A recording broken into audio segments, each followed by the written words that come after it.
বৈশাখী special একটা মজার recipe নিয়ে চলে এসেছি। তৈরি করে দেখাবো মুড়ির মোয়া। এটা খেতে মাশাআল্লাহ খুব মজার হয়। ছোটোবেলায় আমরা সবাই খেয়েছি। আর এটা তৈরি করা খুবই সহজ। তাহলে চলুন আমরা ঝটপট রেসিপিটা দেখে নিই। তো মুড়ির এই মোয়াগুলো তৈরি করার জন্য আমাদের লাগছে মুড়ি। আমি এখানে 3 কাপ পরিমাণ মুড়ি নিয়েছি। আর মুড়িগুলো হালকা একটু আমি ভেজে নেব। এতে করে মুড়িটা অনেক বেশি ক্রিস্পি হয়ে যাবে। আর এরকম একটু ভেজে নিলে অনেক বেশি টেস্ট হয়। আর মোয়াগুলো অনেক দিন পর্যন্ত ভালো থাকে। মুড়িটা ভাজা হয়ে গেলে প্লেটে আমি উঠিয়ে নেব। আর ওই প্যানটা ভালো মতো পরিষ্কার করে ধুয়ে দিয়ে দেবো 1 কাপ পরিমাণ খেজুর গুড়। আমি এরকম কুচি করে কেটে নিয়েছি। সাথে দিয়ে দিলাম 3 টেবিল চামচ পানি। এখন অপেক্ষা করব সব কিছু খুব ভালো মতো গলে যাওয়া পর্যন্ত। তো আমি যেহেতু অল্প পরিমাণে পানি দিয়েছি, এটা ভালো মতো গলে গেলেই আমাদের শিরাটা রেডি হয়ে যাবে। তো আমি অপেক্ষা করছি খুব ভালো মতো গলে যাওয়া পর্যন্ত। যখন খুব ভালো মতো গলে গেছে, আমি আরও প্রায় 30 সেকেন্ড মতো আমি এরকম ফুটিয়ে নিয়েছি। তারপর এরকম চেক করে দেখবেন এরকম একটা স্টিকি তারের মতো সৃষ্টি হচ্ছে। এরকম মানে এটা পারফেক্ট শিরা তৈরি হয়েছে।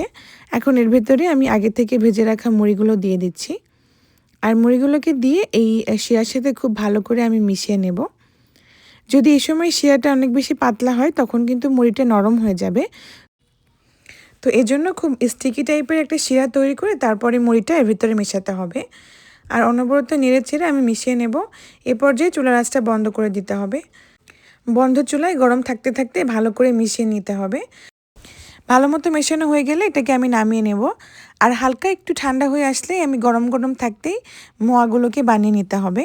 যদি অনেক বেশি ঠান্ডা করে মোয়া বানাতে চান, তখন এই কী হবে, আপনার শিরাটা ক্রিস্টালাইজ হয়ে যাবে, তখন ভালো মতো গোল হবে না। তো হাত দিয়ে ভালো মতো চেপে চেপে আমি গোল করে নেব। তো এই সময় দেখবেন এরকম হাতের সাথে লেগে যাচ্ছে।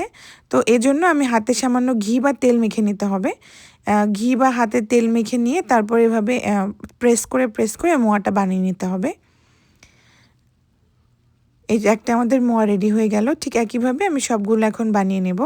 এটা এখন একটু নরম দেখাচ্ছে, একটু পরে এটা শক্ত হয়ে যাবে। আর হাত দিয়ে খুব ভালো মতো প্রেস করে এই বলটা তৈরি করতে হবে। তো এই তো আমাদের মোয়াগুলো রেডি হয়ে গেল। ঠিক একইভাবে এখন সবগুলো তৈরি করে নেব। আর এই মোয়াগুলো খেতে মাশাআল্লাহ একদম দোকানের মতো হয়। যদি আরও কিছু ফ্লেভার এখানে অ্যাড করতে চান, আপনারা চাইলে এখানে কিছু ফ্লেভার অ্যাড করতে পারেন। তো আমি এখানে শুধু গুড়ের ফ্লেভারটাই রেখেছি। আর দেখুন কত সুন্দর হয়েছে, একদম দোকানের মতো। আর খেতে মাশাআল্লাহ খুবই ভালো ছিল। তাই অবশ্যই বাসায় ট্রাই করবেন। আমাদের প্রবাসে তো এরকম মোয়া খুব কম পাওয়া যায়। তাই এখন বাসায় বানিয়ে নিতে পারবেন খুব সহজে। তাহলে আজকের মতো এ পর্যন্তই। দেখা হবে অন্য কোনো রেসিপি নিয়ে। সে পর্যন্ত সবাই ভালো থাকবেন। আল্লাহ হাফিজ।